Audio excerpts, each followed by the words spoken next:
Good morning नन्हे मुन्ने प्यारे प्यारे बच्चों, कैसे हो आप सब? अच्छे हो? Very good. हमेशा अच्छे रहना, खुश रहना, स्वस्थ रहो। सुबह उठकर योग करो और अपनी दिनचर्या शुरू किया करो। और माँ बाप के पैर भी छू लिया करो, अपने बड़ों के भी। ठीक है, माँ बाप के, दादा दादी, नाना नाना, जहाँ भी आप रहते हो, जहाँ आपके बड़े हैं वहाँ उनके पैर छुआ करो, ताकि आपका जीवन पूरा अच्छा जाए। तो आज हम फिर आपके सामने 7th क्लास से लेसन नंबर 4 लेकर आए हैं। इतिहास में चैप्टर का नाम दिखाई दे रहा होगा ना, मुगल साम्राज्य। देखिए, हम बात करेंगे मुगल साम्राज्य की, कि मुगल साम्राज्य कैसे भारत में अपना शासन स्थापित करने में कामयाब रहा। उसके बारे में कुछ थोड़ी बहुत जानकारी इस चैप्टर में दे रखी, तो आज हम करेंगे। जो बच्चे चैनल पर नए हैं, सब्सक्राइब करो जल्दी। रेड कलर का बटन दिखता होगा ना वीडियो में, जल्दी दबाया करो उसको, ताकि अच्छी अच्छी और प्यारी प्यारी वीडियो आपको मिलती रहे और आपका अध्ययन चलता रहे। चलो अब अभ्यास में पहला प्रश्न लेते हैं। मुगल राज्य के अधीन आने वाले केंद्रीय प्रांत कौन कौन से थे? यानी कि मुगल राज्य के अधीन, यानी कि मुगल राज्य का शासन कहाँ कहाँ तक फैला हुआ था, उनके प्रांत बताने। देखो, लाहौर, पानीपत, दिल्ली, आगरा, मथुरा, अजमेर, आमेर, चित्तौड़, फतेहपुर, रणथंबोर और इलाहाबाद।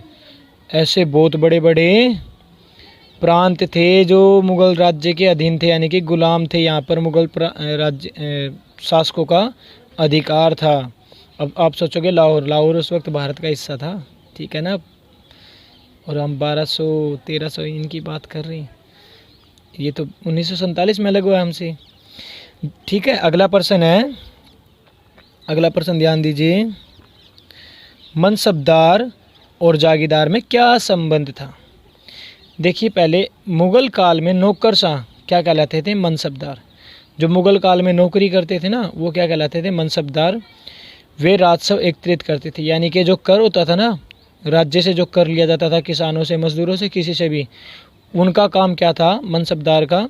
वो उन लोगों से कर इकट्ठा कर कर राजकोष, यानी कि राजा को दिया करते, उसमें राजा के पास जमा करवाते थे।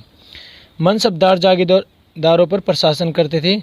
जागीरों पर मतलब है उनको कुछ हिस्सा दे दिया जाता था प्रांत का, कि आपको यहाँ से कर इकट्ठा करना और यहाँ पर आपको सारी देख रेख करनी है। इन जगहों की, इन जगहों पर जो लोग रहते हैं उनकी देख रेख करनी है, ठीक है? उनको किसी प्रकार का नुकसान ना हो।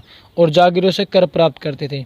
अब जो क्षेत्र बता रहा हूँ ना मैं आपको, जहाँ पर जो छोटे छोटे क्षेत्र इन मनसबदारों को दे दिए जाते थे, वहाँ पर जो जागीरदार, यानी कि बड़े बड़े, आप कह सकते हो किसान, बड़े बड़े साहूकार, इन लोगों से कर लेना मनसबदारों का काम था। समझ आया? फिर बता देता हूँ। मनसबदार होते थे मुगल काल में नौकरी करने वाले। इनका काम होता था राजस्व इकट्ठा करना, यानी कि कर को इकट्ठा करना, किसानों से, साहूकारों से, इनसे बड़े बड़े जो भी हैं, जिनसे भी कर मिलता था मुगल शासन को, उनसे कर इकट्ठा करते थे और राजा को के पास जमा करवाया करते थे। और मनसबदारों का काम था इन जागीरों की, यानी कि जो प्रांत थे ना, उनमें जो लोग जिनसे वो कर लेते हैं, उनकी रक्षा करना और उनसे कर प्राप्त करना। समझ आया? अगला प्रश्न देखिए। मुगल प्रशासन में जमींदार की क्या भूमिका थी? मुगल प्रशासन में जमींदार की बहुत बड़ी भूमिका थी। नंबर 1, वह किसानों से राजस्व एकत्रित करके सरकार को जमा करते थे। अभी मैंने आपको बताया था ना, कौन? मनसबदार। जमींदार भी उन्हीं की तरह थे।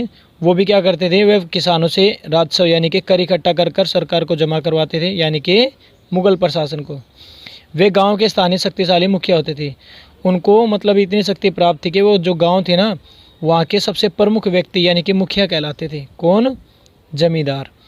थर्ड, वे सरकार तथा किसानों के बीच मध्यस्थ का काम करते थे।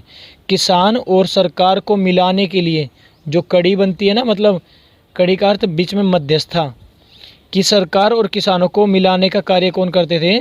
जमींदार। यानी कि किसानों की बात सरकार तक पहुंचाने का काम जमींदार, और सरकार की बात किसानों तक पहुंचाने का काम जमींदार करते थे। इसको कहते हैं मध्यस्थ। समझ आया? अगला, मुगलों ने खुद को मंगोलों की अपेक्षा तैमूर वंशज के बल होने पर बल क्यों दिया? मुगल शब्द मंगोलों को दर्शाता है, ठीक है?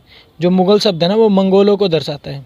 और शायद आपको ना पता हो, चंगेज खां एक मंगोल था। चंगेज खां मंगोल था, जो बहुत खतरनाक शासक था, जिसने पता नहीं आधी दुनिया पर कब्जा कर लिया था लगभग। इतने लोगों को मारा था उसने, इतने राजाओं को मारा था और उन पर जहाँ भी गया वो हमेशा जीता ही था। वह असंख्य लोगों के कत्ल के कारण बदनाम था, उसने इतने कत्ल किए थे कि वो बहुत ज़्यादा बदनाम था। अतः मुग़ल तैमूर वंश से होना पसंद करते थे, इसलिए मुग़ल सोचते थे कि हम तैमूर वंश के हैं और हमें वही पसंद है, इसलिए वो अपने आप को मंगोलों नहीं दर्शाना चाहते थे, नहीं दिखाना चाहते थे। ठीक है, इतने ही थे इसमें अभ्यास के प्रश्न। हम छोटे प्रश्न देखिए, कितने प्यारे प्यारे नन्हे मुन्ने प्यारे प्रश्न हैं। पहला शक्तिशाली मुगल शासक कौन था? बाबर। कौन था? बाबर। आईने अकबरी प्रसिद्ध पुस्तक किसने लिखी? अबुल फजल ने। आईने अकबरी प्रसिद्ध पुस्तक किसने लिखी? अबुल फजल ने। फरमान का क्या अर्थ होता? आदेश। फरमान का अर्थ होता आदेश। ये ठीक है। अगला, पानीपत की पहली लड़ाई किस किस के बीच हुई? बाबर और इब्राहिम लोदी के बीच। किस किस के बीच हुई थी? बाबर और इब्राहिम लोदी के बीच 1526 ईस्वी में। ठीक है, 1526 ईस्वी में हुई थी, बाबर और इब्राहिम लोदी के बीच। इसमें जीते थे बाबर और इसी के साथ भारत में मुगल शासन की स्थापना भी हुई थी। इब्राहिम लोदी हारता नहीं, लेकिन कह सकते हो आप एक प्रकार का धोखा हुआ, जिसके कारण बाबर जीत गया और इब्राहिम लोदी जीतते जीतते हार गया। ठीक है, 1526 में कौन जीता? बाबर, और हारा कौन? इब्राहिम लोदी। पानीपत की दूसरी लड़ाई कब हुई? 1556 में। पहली हुई थी 1526 में, दूसरी 1556 में, अकबर और हेमचंद्र के बीच। किस के बीच? अकबर और हेमचंद्र के बीच। इसमें कौन जीता? अकबर। इसमें हेमचंद्र मारे गए, जिनको हम हेमू के नाम से भी जानते हैं। पानीपत की तीसरी लड़ाई कब हुई? 1761 में, अहमद शाह अब्दाली और मराठों के बीच। इसमें जीते अहमद शाह अब्दाली और मराठों की हार हुई। ठीक है, याद रखना, पानीपत की पहली लड़ाई 1526, दूसरी 1556, तीसरी 1761। ये याद रखना, ये आगे आपके बहुत काम आने वाले हैं क्वेश्चन, छोटे क्वेश्चन। ठीक है, अब मैं आपको एक बार फिर से प्रश्न दिखा देता हूँ, ताकि जिन बच्चों को वीडियो से नोटबुक बनानी हो अच्छे से बना सकें। ठीक है, ये पहला प्रश्न, ये आपका दूसरा प्रश्न, अच्छे से देख लीजिए, वीडियो को रोककर आराम से नोटबुक बना लीजिए। ये आपका तीसरा और चौथे प्रश्न का थोड़ा सा पार्ट। ठीक है, क्योंकि कुछ बच्चों ने मुझे बताया था कि सर वीडियो थोड़ी सी कई बार बीच में हिल जाती है तो धुंधलापन आ जाता है, इसलिए मैं दोबारा से अच्छे से दिखा रहा हूँ प्रश्न, ताकि वो नोटबुक बना सके। समझ तो उन बच्चों को अच्छे से आ रहा है, लेकिन नोटबुक भी तो बनानी है ना। ठीक है, ये था आपका चैप्टर नंबर 4। जे चैनल पर नए हैं वो चैनल को सब्सक्राइब करें, वीडियो को लाइक करें और अपने दोस्तों मित्रों को शेयर किया करो, ताकि उनको भी ज़्यादा से ज़्यादा मदद मिल सके। और अगर आपका फिर भी कोई डाउट रहता है वीडियो को देखने के बाद भी, तो प्लीज़ कमेंट बॉक्स में जाकर कमेंट करें, मैं आपका डाउट ज़रूर क्लियर करूँगा।